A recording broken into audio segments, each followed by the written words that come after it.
Most contractors show up, do the work, and hand you a bill. Steve Griggs shows up, takes the whole thing off your plate, and hands you back the key. For 40 years, Steve has built high-end outdoor spaces for the kind of people who bill $500 an hour. Lawyers, traders, investors, people who don't have time to babysit a job site. So Steve does it all. Design, permits, materials, subcontractors, project management, every piece of it. You tell him the vision, he handles the headaches. The results speaks for themselves. He has perfect 5-star reviews on Google, a TV appearance on Bravo's Backyard Envy, a best-selling book called Straight Dirt, a client roster that keeps coming back because when Steve says it'll get done, it gets done.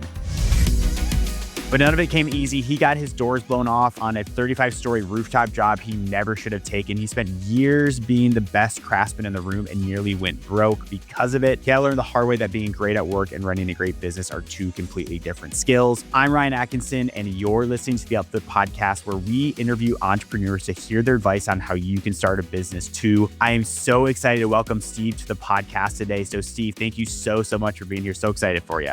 Glad to be here, man. Looking forward to it, Ryan. It's going to be so good. You've been on the YouTube channel. You have a course at the Up Academy. So excited to get you on the podcast here today. But for someone that has not heard of who Steve Griggs is, what do you do? What's the business? Give us that lowdown to start. So it's changed over the years. I used to say, I build backyards, but basically it's transformed to, I transform people's lives, right? Like really, that's what I do. Like if you're going to build a house, you want to have your family and grow your family, I'm the guy that comes in and makes your backyard the place to hang out where you can create memories with your family. You can keep an eye on your kids. That's kind of what I do, right? And pretty much in a nutshell. So do you do like the landscaping? What exactly do you do, just for the listeners? Yeah. I have a client call me up and say, we never go outside. So I'll go over there and, I create, they don't really visualize what the backyard could look like. So my job is to become the visionary to explain what the backyard could look like, how you can expand your living space, and how you can get outdoors more and, enjoy the outdoors. I love it, man. That's awesome. And then just to give people context of how big this is, when you're doing this for over 40 years, what's your revenue that you do? It ranges from 5 million, somewhere around 5-ish, it seems. It's a big operation, but it did not always start that way. So let's roll back the tape 40 years. I mean, how did you get involved in this business, and did you always knew you wanted to be an entrepreneur? Real quick, my dad was a union construction worker in New York City. Back in the 70s, they would get laid off. Laid off means, sorry, we have no work. You have to go home and collect unemployment and feed 5 kids, right? So he would trim bushes, rototill gardens. We owned a hot dog stand, whatever it took to put food on the table. So that's when I said to you early on, I'd rather bet on myself. I don't want to depend on somebody hiring me and laying me off as we go. So that's kind of how it started. No, I don't want to go in the union and get up at 4:00 and go to New York City and work outside in the freezing cold, right? So how'd you land on landscaping then? Was it jobs you did as a kid, or how'd you land specifically on landscaping? I don't know. Just kind of, I was in those high school things. You took one of those aptitude tests, you check the boxes. What do you like to do? Be outside, check the boxes. And it turned out, I think I first started getting it into when one of my times when my dad was laid off from work and he would take me to trim people's bushes, in the hedges. At first, I was the guy that picked up the bushes, the cleanup. Then I was the guy that trimmed them. Then he would drop me off. I would trim the bushes. He would come back a few hours later, collect the money, and I would go, right? So then I said, wow, you can make money. You don't even have to be here. So maybe that was the first start of the entrepreneur in me. I'm not sure, but I think that's had something to do with it. It's so crazy because you've been working on this for 40 years. Is this the only business you've had? Is this truly the baby that has grown into the full-fledged adult per se, or Just been doing this forever, man. I'm the landscape guy. That's it. I don't fix cars. I don't do electrical. I don't do plumbing. I'm the landscape guy. Yeah. Well, talk to us about the importance of that, especially to a younger audience that's hey, I want to start my own company. I don't know exactly what I want to do. I mean, you focus on something for 40 plus years. Talk to us about the importance of that. It's funny you say that because a lot of times, when we did the Upflip Academy and all that, people reach out to me and say, hey, how do I get the big jobs, right? It took 30 years to get the big jobs. You got to be patient, be humble. Anything I could tell you to do is just, whatever job you get, just do a good job. Don't rip anybody off. Just say what you're going to do when you say you're going to do it. And that is the key. That's the whole key right there. Your word is your bond. That's it. I want to ask specifically, so it took you 30 years to get to the really big projects per se. There takes time to become, to what you are in 30 years, but what's the importance of not waiting 30 years, but why did it take so long for 30 years to get these huge projects and their values? Every year, challenges become bigger, the jobs become bigger, your client base becomes bigger. And when you start to get to that level, people talk to other people that are at that level, right? So it came from, hey, can you come give me an estimate, to I've seen you on TV, I've seen you whatever, I want to work with you, right? So that's a different mindset as opposed to chasing work. You become the hunted instead of the hunter, right? I've been the hunter for many, many years. Many years. Lots of war stories. I was gonna say, but I feel like there's a lot of importance in actually like being the hunter, especially when you're starting like your own company, essentially, because you really do have to go like hunt for leads. Tell us more about that. Like, how did you get leads early on? How did you get clients early on? Tell us more about that. You just really need that one break, man. You need one person to trust you with their house. One. I had a guy call me from Long Island, actually. He said the same thing. He was like, how do you get the job? I said, listen, go to a nice neighborhood and offer your services for freaking free. I don't care. Go for free. He actually did this. He went there for free. He charged him very little money, didn't even break even, lost money on it. But he said, in return, I would like to be able to put a yard sign on your lawn, right? And that was it. He just planted some flowers, trimmed the bushes, put a yard sign on it. The neighbors talk, man. You're in a nice neighborhood. That is the freest, cheapest advice I can give anybody. That's it. That is the kickoff. And now he's kind of rolling. He's getting bigger and bigger jobs from it. Oh, dude, that's awesome. Okay, so we've talked about like how you kind of got started about like hedging bushes and whatnot. You kind of gave how he did. Landscaping, obviously, there's a lot you could probably do in landscaping. If someone's just getting started like within the landscaping business, what exact thing should they do, or should they do it all? Don't cut grass. Like, I'm sorry, but don't cut grass. The maintenance is important. They all say that maintenance brings in the revenue, whatever. I'm not against maintenance. I think if you do a beautiful job, somebody's got to maintain it, right? But if you're just starting out, you have to pick your niche, right? You have to be known for being good at one thing. I speak to a lot of guys. Oh, what are you guys good at? What's your specialty? They're good at everything. Nobody's good at everything. You have to be known for something. That would be a very good tip for somebody. Like, if you're really starting small, you can say, okay, you're the guy that plants gardens. You're the guy that does container gardens. You want to keep your overhead very low. You don't need a lot of equipment. Start very small. So if you were to just be good at one thing, obviously do not cut grass. I think that's a takeaway as well. But like, what would be the best way for someone to actually get started doing? Is it maintenance? What is it specifically that someone should do? The high revenue is planting. Planting is very high margin. Whether it's planting flowers, planting shrubs, planting bushes, there's very high margin in it, right? And what you want to do is you want to, if you're installing pavers, bricks, whatever, that's more of a commodity. Understand? Like, if they're gonna call 3 people, they're gonna go with the cheapest guy to lay the pavers because it's quantifiable. It's like blacktop asphalt. It's $3 a square foot or whatever. But when you're doing something a little creative, you can't put a value on that, right? So that's why I said to you early on, I said, try to be something very good. Let's take planting flower pots. If you can come up to something, be a little creative and design the beautiful flower pots, and they be known for that guy that does flower pot. I know a guy that does window boxes in front of houses, right? For new homes, and they stage the flowers and all. So become that creative talent. And so your value is much higher than just a guy that does bricks. I'm not saying anything in laying bricks, but if you're asking me starting out and you need to kind of get your margins up higher, become that guy, you need to develop your niche on it. Be known for doing something exceptional. Are you ready to launch, grow, and scale a business? Inside the Upflip Academy, you'll get a complete roadmap to shortcut your success with 25 plus step-by-step programs taught by active business owners, not gurus, who share their step-by-step blueprints, plus ongoing live workshops, skills training, a business idea database, and community to share resources and celebrate your wins. Click the link in the description below to join the Upflip Academy today and start surrounding yourself with the people and tools that can change everything for your business. Another takeaway, honestly, is the commodity versus like creative. I feel like if, as you said, it's quantifiable, how much asphalt is or whatnot. But if it's creative, like planting flowers or something, there is no dollar amount you can put on it, like having something that's just absolutely gorgeous for people to like stare at and love. Yeah, you're not charging by the flower. Don't charge by the flower. Don't charge by the plant. Charge for the outcome. Charge for what that feeling is going to bring to them, right? It's a whole different, it just separates everything. I like it. That's a really good takeaway as well. So let's continue down this route. Let's just say, okay, I'm going to go be the world's best flower planter for people. Steve, how do I go get my first customers? Do I do it for free and then I put out the yard sign? How should I do do that? whatever you have to do to get that first customer. You find an aunt, a cousin, and an uncle, and you show them what can be done, right? Just hook up with somebody who does like events. I don't know, event planner. I don't know, just buy a few $100 worth of flowers and show us what you can do. And there's no charge. I'll just do it for free. And then all I ask is let me just be able to put a little business card on a little stick inside the container, right? With your phone number on it. You just have to get in front of people.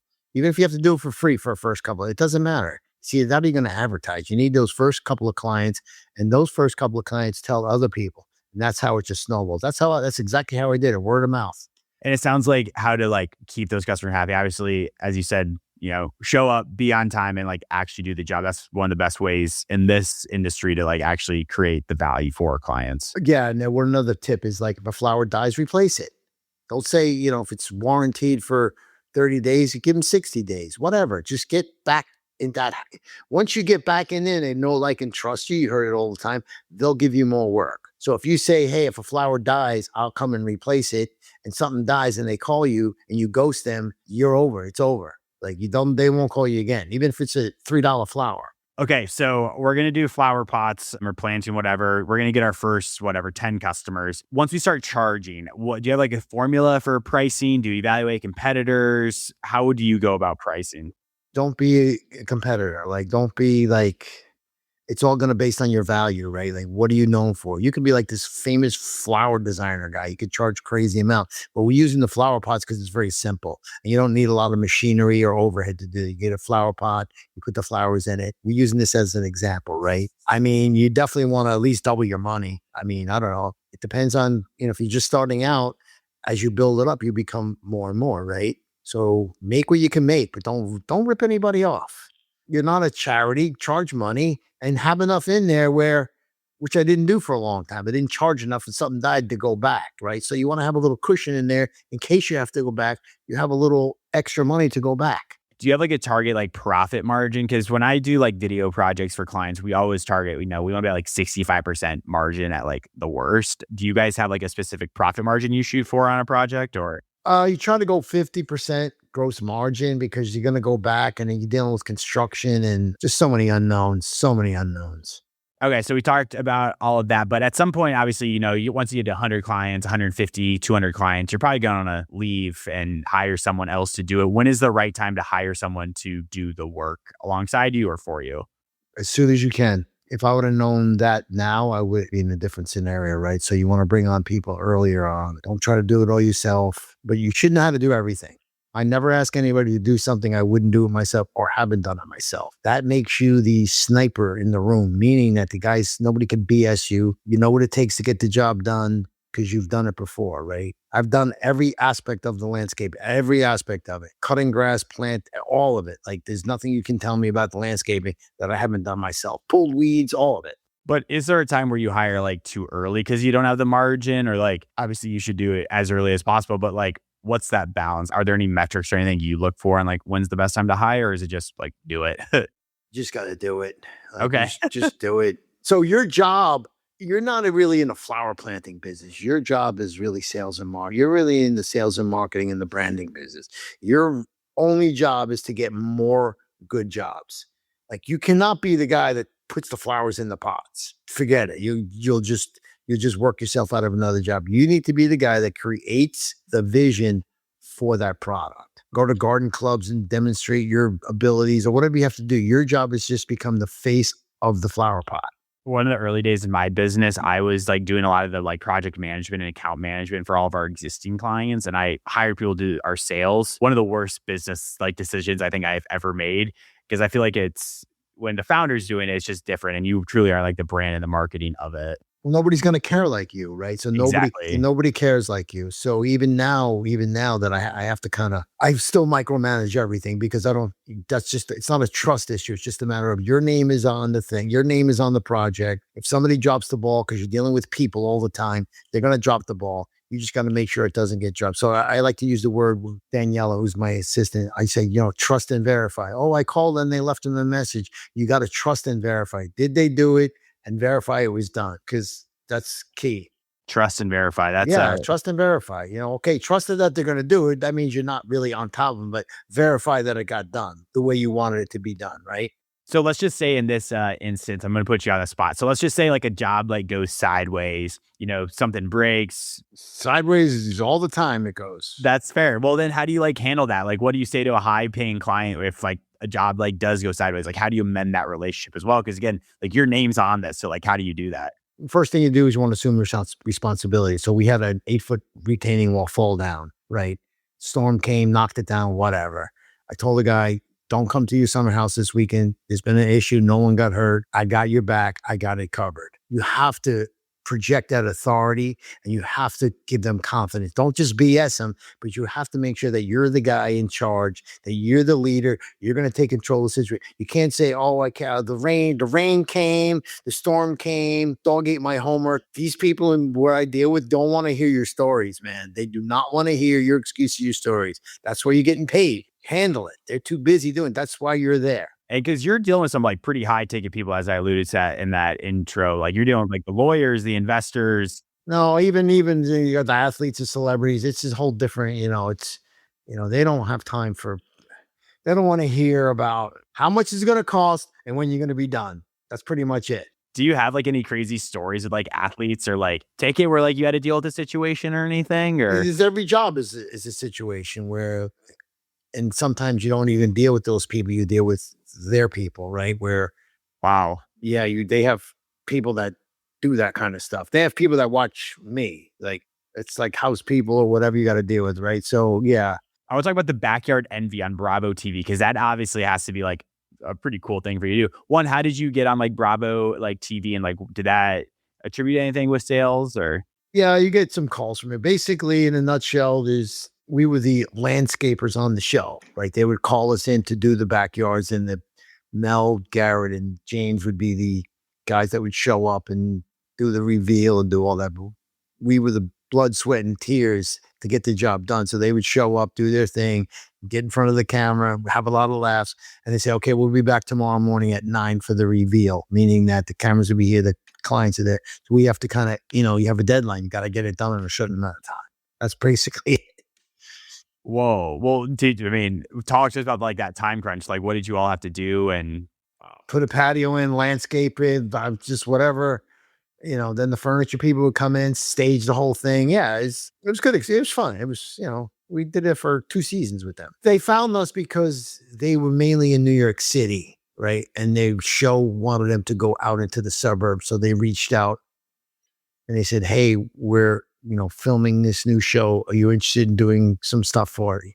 So of course, again, you can never say no to an opportunity. Like always show up. Like you never know what's going to happen. You just show up. I don't know. Yeah, sure. We'll figure it out. And we figured it out. Nice. I like it. It sounds like a lot of your stuff, as I'm reading between the lines, a lot of it's just like, you just got to like go for it and like take the risk, take the leap, like just go all in and like take it like by the horns, essentially. Talk about like your mindset of like entrepreneurship and like what young people should know as well. Cause that's what I read. That's just from working in New York City in construction from the college winter vacations with my dad. Well, no, truthfully, like he worked in the union. They would build skyscrapers in the city. And you would notice that there was never excuses. It would snow, rain, sleet. They always showed up and got the job done. Timelines, efficiency. And I just simply carried that into the residential market because there's a big void in it. Like people don't show up. They don't call if they're not going to come. So you just take that mindset from commercial construction in New York City to the residential market. People just want to be treated fair and get the job done, right? Like get in and get out, clean, neat, do a good job and move on to the next. And then you also reference like this 10X rule, like quite a bit. Tell us like, what does the 10X rule like mean to you? Like, how does that been applied in your business? Just from Grant. That's what we were on Grant's show a little bit today. And basically everything's going to take 10 times more effort than that's the whole book. Everything's going to take 10 times more effort than you think it's going to be. That happens in everything, right? Yeah, I feel like, especially when it comes to like entrepreneurship, because did you ever think it would take you 40 years to like get to like where you are? Was there any part of you that was like, oh, this is going to take shorter? Or yeah, there's no There's no finish line. Like there's no, I mean, I still enjoy it. So there's no like finish line, right? So it's basically you just keep doing it, right? Like there's no, I don't play golf. I mean, I think there's more to life than, I'm just not going to retire and play golf. That's not my makeup, right? So my inner side is like, how do we keep expanding? How do we keep pushing? I guess that would keep you young, I guess. So they say, right? We'll see. We'll see. Well, you look great. So I would say I'm you are, 66, man. dude. 66. You look great for 66. Enjoy yourself because it goes quick. How have you like had to like adapt to like, newer trends? Because you've been doing this for 40 years. So what applied whatever 25 years ago probably doesn't apply now. But like, How about 3 years ago? yeah, like literally. So how have you had to adjust and like how has that helped like your business and Do stuff? you know what a beeper is? A beeper? Yeah. Like, how old are you? I'm 27. I have a son, 27. Okay. I don't think I know what a beeper is, honestly. That's hysterical, man. That's Yeah. hysterical. So back in the day, there's a little device about this big, and it would go off. It beep, beep, beep. And someone would be calling that number, and that means they want to talk to you, but there was no cell phone. You'd have to take that and go to a payphone and call that number. So it's a Oh, beeper. that's crazy. Yeah, like I looked at my son and told him, he looked at me like I had 9 heads, man. Yeah, so there was no like cell phones or any of that stuff, even this podcast, right? So there was none of this stuff. So if you're a young entrepreneur, like you got to tune into this type of podcast. There's no excuse because it's all just a Google away, right? Come on to Upflip Podcast. You can learn a ton about business, right? You don't need to go to college is good. I went to college, but you can learn a lot from these type of shows for sure. Yeah, it is just like the value of this like day and age and everything is just like there's so much like information out there. But I'm curious, you would probably be good at this. Like, how do you sniff out like bad info from like good info? I'd love to hear your take on that. Would I have a 20-year-old telling me about landscape advice? Right? Yeah. Like I mean, there it is right there. Like, so you could just tell. Like, you could just tell. Plus, I'm a parent too, so you can definitely tell. I have one 22-year-old and one 27, right? So yeah, you can tell bad advice. I like it. That's good. Cool. As we wind down this podcast, I just want to ask if someone is listening, they're 25, 30, whatever, 35 years old, and you told them to take action within like the next 30 days, what specifically like would that look like for them to actually start a business like this? In the landscape business, I mean, I'm just going to go to real life stuff because I do get DM'd all the time saying, hey, I'm, young guys, man, like young, like 18, 19, like, Wow. just like, hey, college is not for me. I really like landscaping. I bought a couple mowers and a truck. Like, I just tell them, like, keep the overhead down. You don't need the freaking fancy dually pickup truck. Like, keep it humble, keep it low, and keep stacking it, right? Just keep stacking it up and do a good job.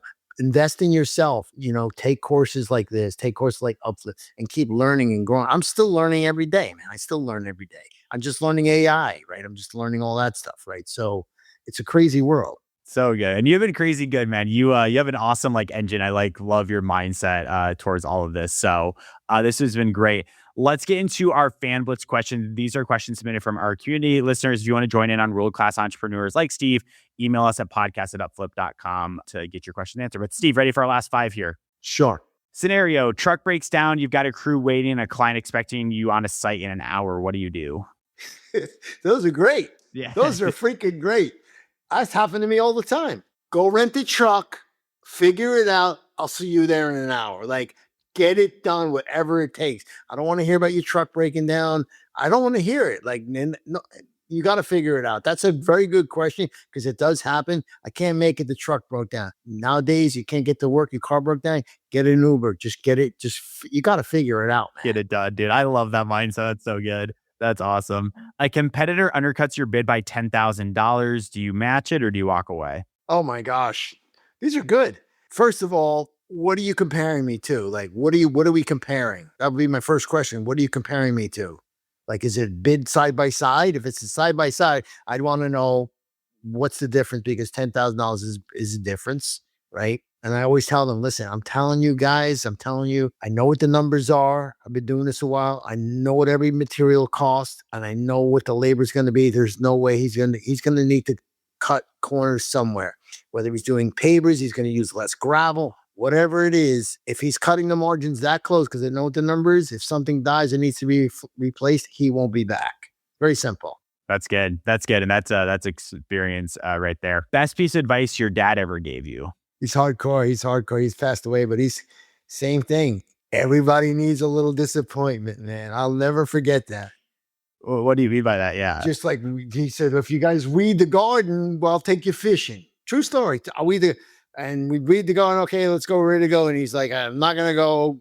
I'm like, oh man, everybody needs a little disappointment in life. You get over it. Like that's, here it is, a guy that went to work sick, whatever it took, because he had 5 kids at home. Again, another good example. Laid off in the city, did what he had to do to feed the family, right? Hot dog truck, trim bushes, whatever it took.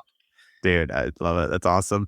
All right, cool. You can only keep one: your book, your TV appearance, or your 5-star reviews. Which one stays? I'm going to go with the book because the book has helped me get credibility. Because if you're going side by side with somebody and the price is the same, who are you going to go with? The guy that wrote the book on the topic or just some other guy? So I'm going to say the book. Because the book will be good. I can always get more reviews, right? Yeah, that's fair. Last one for you. Someone's 22 years old, wants to start a landscaping business, has $500 in their pocket. What's the first thing you tell them? It's true story, right? The one I told you with the flower guy. He had $500. I was like, go do somebody for somebody. Even if it costs you $500, you need to get a yard sign in front of it. That was the golden. That worked perfect. Don't worry about starting a business, coming up with a fancy name, doing all that stuff.